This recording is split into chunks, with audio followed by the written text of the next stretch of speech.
उत्तर प्रदेश में smart city के नाम पर हो रहे भ्रष्टाचार की कल्पना भी नहीं की जा सकती। उसी कड़ी में झांसी महानगर में 300 करोड़ के घोटाले की पुष्टि नगर निगम के मेयर द्वारा की गई है। उसके पूर्व में कैग ने भी अपनी रिपोर्ट में अनियमित भुगतान का जिक्र किया था, जिसका जवाब जिम्मेदार स्मार्ट सिटी अधिकारी नहीं दे पाए थे। लेकिन उसके बावजूद भी भ्रष्टाचार में कोई कमी नहीं आई। Jhansi smart city private limited की योजनाओं पर कैग की रिपोर्ट में तमाम सवाल खड़े कर थे, जिनका कोई संतोषजनक उत्तर अधिकारियों के पास नहीं था। वर्ष 2019-2020 Jhansi smart city private limited के गठन के बाद करीब 872.74 करोड़ की लागत से 67 योजनाओं में काम कराया गया। इसमें 450.74 करोड़ की लागत से 40 परिणाम पर काम पूरा करने का दावा किया गया था, जबकि 3.20.53 की 14 संचालित योजनाओं में साल 2019 के दौरान कराए गए कार्यों करीब 160 करोड़ रुपए के अनियमित भुगतान का जिक्र किया गया था। अधिकारियों के संज्ञान में आने के बावजूद भी किसी प्रकार की कोई कार्रवाई आज तक संज्ञान में नहीं आई है, जिसकी पुष्टि स्वयं मेयर कर रही है। जबकि स्मार्ट सिटी का संचालन एक कंपनी के रूप में किया जा रहा है, लेकिन कंपनी अधिनियम का पालन नहीं कर रही है। झांसी महानगर में 1930 करोड़ रुपए अभी तक खर्च किए जा चुके हैं, जबकि झांसी आज भी बदहाल स्थिति में है। उपयुक्त प्रकरण को दृष्टिगत रखते हुए इस घोटाले की तत्काल जांच कराई जाए और दोषियों के खिलाफ मुकदमा दर्ज कर कार्रवाई की जाए। को लेकर ज्ञापन दिया गया।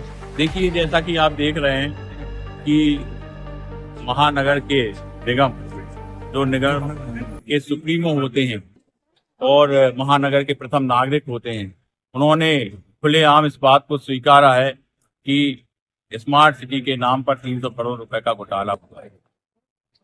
आज हम लोग उसी मुद्दे को लेकर ज्ञापन दे रहे हैं कि अब कोई संशय बचता नहीं है कि घोटाला हुआ है या नहीं। जब मेयर जो सत्ताधारी दल के जनप्रतिनिधि हैं वो खुलेआम कह रहे हैं कि घोटाला हुआ है, तो दोषियों के खिलाफ कार्रवाई की जाना चाहिए। इसके पूर्व में कैग की रिपोर्ट में भी इसका जिक्र आ चुका है कि मैं समझता हूँ 161 करोड़ के अनियमितताओं को कैग ने उसमें 2019-2020 में उजागर किया था, लेकिन उसके बावजूद भी कोई कार्रवाई नहीं हुई। आज मैं सरकार से पूछना चाहता हूं कि इतना बड़ा घोटाला जो हुआ है उस पर अभी तक कार्रवाई क्यों नहीं की जा रही है, क्या कारण है। दूसरी बात यह है कि सरकार का जो टैक्स नगर निगम में लगता है वो पहले 25 रुपए मान लीजिए लगता था, आज बढ़कर 100 रुपए हो गया, चौगुना टैक्स हो गया है। लेकिन सुविधाओं के नाम पर आप क्या दे रहे हैं? उखड़ी हुई सड़कें, जो आपने पिंक टॉयलेट बनाए हैं, पिंक टॉयलेट में ताला लगा मिलता है, पिंक टॉयलेट की दुर्दशा है।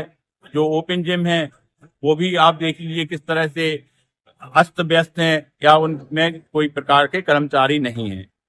अभी हाल में ही एक समाचार देखा था कि पिंक टॉयलेट में जो सैनिटरी पैड का जो मशीन थी वो बंद कर दी गई। कारण पूछा गया तो अधिकारी कहते हैं कि उस पैड से 4 पैड महिलाएं निकाल कर ले जाती हैं। जब आप 300 करोड़ निकाल रहे हैं तो महिलाएं यदि 2-4 पैड निकाल रही हैं तो कौन सी बड़ी बात है। आपने जिम्मेदारी आपकी है कि आप उचित मशीन लगाएं। जो सुविधाएं सरकार दे रही है स्मार्ट सिटी के नाम पे वो जनता तक पहुंचाएं, लेकिन सुविधाएं नहीं पहुंचा जा रही हैं। एक सड़क जो अच्छी खासी है उस पर फिर से बनाई दी जाती है, जो सड़क उखड़ी हुई है 5 साल से ज्यों की त्यों है, उन्हें नहीं बनाया जा रहा है। तो जिस तरह लीपापोती हो रही है, तमाम तरह की अनियमितताएं घोटाले स्मार्ट सिटी के नाम पर हो रहे हैं, पहले तो उन पर रोका जाना चाहिए तत्काल प्रभाव से, और जो दोषी लोग हैं उनके खिलाफ कड़ी कार्रवाई करते हुए जो 300 करोड़ का घोटाला है उन्हीं से के द्वारा वसूला जाए, ऐसा प्रावधान सरकार को करना चाहिए। ज्ञापन के बाद अगला कदम देखिए, आज हम लोगों ने ज्ञापन दिया है। 1 सप्ताह बाद यदि कुछ नहीं होता तो हम लोग जन आंदोलन का रूप देंगे और सड़कों